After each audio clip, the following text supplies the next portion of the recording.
सरधना विधानसभा का सलावा गांव।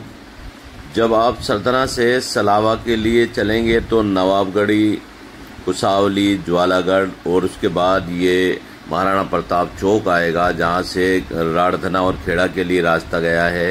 ये टी पॉइंट है और यहाँ से ये सीधा रास्ता जब हम आगे चलते हैं तो देखिए फिर सलावा आता है। अब ये सलावा शुरू हो गया, सलावा का बोर्ड है ये। और यहाँ जो आप सामने देख रहे हैं कितने ऊंचे ऊंचे शानदार घर बने हुए हैं। अभी ये सलावा में एंट्रेंस हमने की है। इसके बाद अभी मैं आपको दिखाऊंगा कि सलावा में जो जोहड़ है उस पे किस तरह से मकान बने हुए हैं। खाली एक आदमी ने, किसी ने जोहड़ की ज़मीन घेर के मकान बना लिया हो ऐसा प्रतीत नहीं होता, लेकिन ये जोहड़ कितना था और इस वक्त कितना है अगर इसकी सही पैमाइश की जाए तो अंदाज़ा हो जाएगा आपको। बिल्कुल जोहड़ से मिले हुए मकान देखो नज़र आ रहे हैं। एक दो मकान नहीं, सैकड़ों की तादाद में यहाँ मकान बने हुए हैं।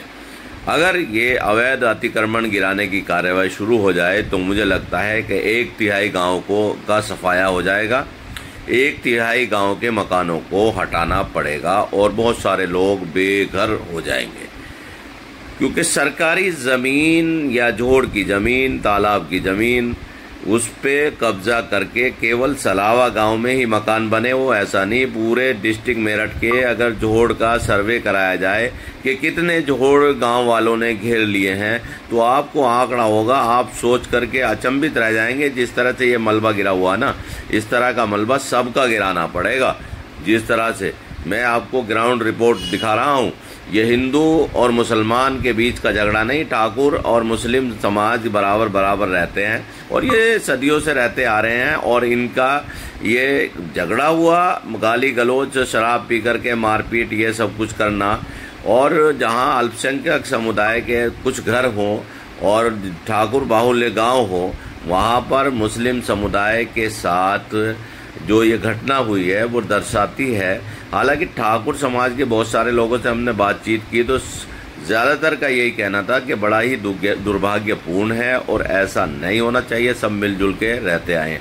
ये दरवाज़ा देख रहे हैं आप, टूटा हुआ दरवाज़ा, ये लात मार के ये रात को अंधेरे में ये रात को दरवाज़ा तोड़ा गया। इसको देखो 2 पलाई लगी हुई हैं, ये स्पष्ट नज़र आ रही हैं, दरवाज़ा तोड़ा गया।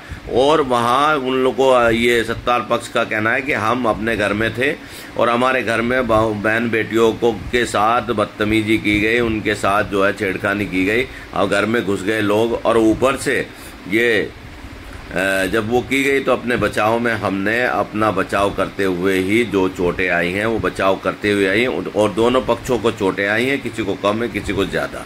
और इस तरह से लेकिन प्रशासनिक कार्रवाई, एक तरफा के 8 लोगों को जेल भेजना, दूसरी तरफ से रिपोर्ट दर्ज न करना, ये संवैधानिक और कानूनी कार्रवाई नहीं है।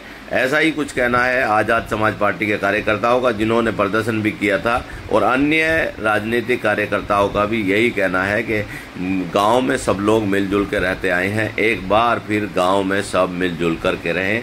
अब यहाँ पुलिस तैनात है, ये टेंट लगा दिया गया है और गांव के हालात रोज़ाना सामान्य की तरफ बढ़ रहे हैं। और देखने वाली बात यह है कि जो सदियों से रह रहे हैं लोग आपस में, अगर झगड़ा हो जाता तो पहले जो बड़े लोग, बड़े बुजुर्ग, उनकी बात लोग मानते थे और वो उनको समझा दिया भी करते थे और झगड़ा खत्म हो जाया करता था। लेकिन आखिर ऐसी क्या बात हुई है, ऐसी कौन सी नफरत है? और आप सब लोग जानते हैं कि वो नफरत कहाँ से आ रही है, कौन फैला रहा है।